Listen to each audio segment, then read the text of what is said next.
City spots selfie shots. Selfie spots గా మారిన పాత బస్తీ అందాలు. పూర్తి వివరాలకు చదవండి రేపటి సాక్షి దినపత్రిక. హైడ్రా పేరుతో హైదరాబాద్ లో హై డ్రామాలో ఆడుతున్నారని బీఆర్ఎస్ నేత బాల్కా సుమన్ మండిపడ్డారు. హీరో నాగార్జునను సీఎం రేవంత్ రెడ్డి 400 కోట్లు అడిగారని, ఇవ్వనందుకే ఎన్ కన్వెన్షన్ కూల్చేశారని ఇండస్ట్రీలో టాక్ నడుస్తుందంటూ తీవ్ర ఆరోపణలు చేశారు.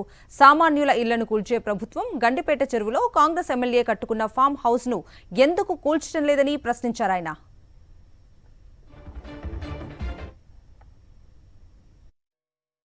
ఇండస్ట్రీలో నడుస్తున్నటువంటి టాక్ ఏంటంటే రేవంత్ రెడ్డి నాగార్జునను 400 కోట్లు అడిగిందట. రేవంత్ రెడ్డి నాగార్జునను 400 కోట్లు అడిగితే నాగార్జున ఈయనందుకు ఎన్ కన్వెన్షన్ కూలగొట్టిండు. ఈ ఆనంద కన్వెన్షన్ అనేటోళ్ళను వాళ్ళని బెదిరిస్తే వాళ్ళు పోయి వీళ్ళ సోదరులను కలిస్తే వాళ్ళు ముడుపులు ముట్ట చెప్పుకున్నారు. దాంతో ఆనంద కన్వెన్షన్ కొట్టలేరు. నేను ఇవాళ ఇంకో మాట అడుగుతున్నా.